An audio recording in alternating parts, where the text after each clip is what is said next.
Plastic മാലിന്യമുക്ത കേരളത്തിന്റെ ഭാഗമായാണ് എടത്തലയിൽ പ്രവർത്തിക്കുന്ന KNM MES UP സ്കൂളിൽ തിരഞ്ഞെടുക്കപ്പെട്ട വിദ്യാർത്ഥികൾക്കായി ഉപയോഗശൂന്യമായ പ്ലാസ്റ്റിക് ഉപയോഗിച്ചാൽ ഉപയോഗപ്രദമായ വസ്തുക്കൾ നിർമ്മിക്കുന്നതിനുള്ള പരിശീലനം നൽകിയത്. പരിസ്ഥിതി പ്രവർത്തകനായ മനോഹരന്റെ നേതൃത്വത്തിലാണ് വിദ്യാർത്ഥികൾക്ക് പരിശീലനം നൽകിയത്. പ്ലാസ്റ്റിക്കിന്റെ ദുരുപയോഗം ഈ ഭൂമിയിൽ നിന്നും ഇല്ലായ്മ ചെയ്യാൻ വേണ്ടി പരിശ്രമിക്കുന്ന ഒരു വലിയ വ്യക്തിത്വത്തിന്റെ ഉടമയാണ് ശ്രീ മനോഹരൻ. ശ്രീ മനോഹരൻ ചേട്ടന്റെ നേതൃത്വത്തിൽ വളരെ മനോഹരമായ പ്ലാസ്റ്റിക് പാഴ്വസ്തുക്കൾ ഉപയോഗിച്ച് കരകൗശല വസ്തുക്കളും ദൈനംദിന ജീവിതത്തിൽ ഉപയോഗിക്കുന്ന വസ്തുക്കൾ ഉപയോഗിക്കുന്നതിലൂടെ കുട്ടികൾക്കും സമൂഹത്തിനും സന്ദേശം നൽകുകയാണ്. പരമാവധി പ്ലാസ്റ്റിക്കിൻ്റെ ഉപയോഗം കുറച്ചുകൊണ്ടുവരിക, ഉപയോഗശൂന്യമായ പ്ലാസ്റ്റിക്കുകൾ മനുഷ്യന് ഉപകാരമായ രീതിയിൽ പരിവർത്തിക്കാനുള്ള വലിയ യജ്ഞം. ആ യജ്ഞം നാളത്തെ പൗരൻ എന്ന നിലയിൽ വിദ്യാർത്ഥികൾ കൂടുതൽ സ്വാധീനം ചെലുത്തുമെന്ന് ഞങ്ങൾ വിശ്വസിക്കുന്നു. അതുകൊണ്ടാണ് ഇങ്ങനെ ഒരു ശില്പശാല ഞങ്ങൾ നടത്തുന്നത്. ഇത് ഒരു ഉദ്ഘാടന സെക്ഷൻ മാത്രമാണ്. വരും നാളുകളിൽ ഒരാഴ്ച നീണ്ടു നിൽക്കുന്ന ശില്പശാല പ്രാക്ടിക്കൽ വർക്ക്ഷോപ്പ് നടത്താനാണ് ഞങ്ങൾ ഉദ്ദേശിക്കുന്നത്. സ്കൂളിൽ സംഘടിപ്പിച്ച പരിപാടി എടത്തല ഗ്രാമപഞ്ചായത്ത് പ്രസിഡന്റ് ലിജി രാജേഷ് ഉദ്ഘാടനം ചെയ്തു.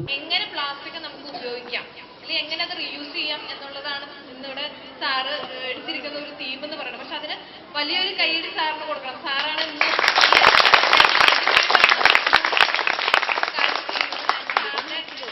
ഈ ഒരു എന്താ പറയാ ഒരു തിങ്ക് ഭയങ്കര വലിയൊരു ലക്ഷ്യമാണ് സാറ് മുന്നോട്ട് വയ്ക്കുന്നത്. അതിന് സാറിന് എൻ്റെ ഹൃദയത്തിന്റെ ഭാഷയിൽ നന്ദി അർപ്പിക്കുകയാണ്.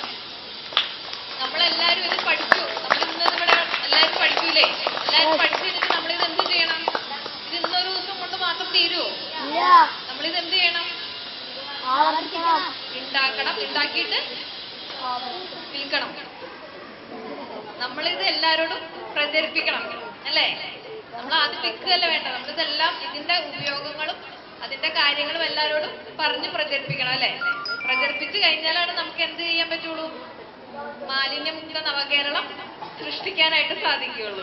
MES training college chairman VA Pareeth യോഗത്തിൽ അധ്യക്ഷത വഹിച്ചു. School manager doctor Muhammad Aslam, school headmaster NH Jabbar, young challenge club joint secretary Naisal, PTA president Saina Mirasa, PTA executive member Shafeeq, അധ്യാപിക സുമയ്യ എന്നിവർ ചടങ്ങിൽ സംബന്ധിച്ചു. പ്ലാസ്റ്റിക് മാലിന്യമുക്ത കേരളത്തിന്റെ ഭാഗമായി വിവിധ പരിപാടികളാണ് KNM MES UP സ്കൂളിൽ സംഘടിപ്പിച്ച് വരുന്നത്.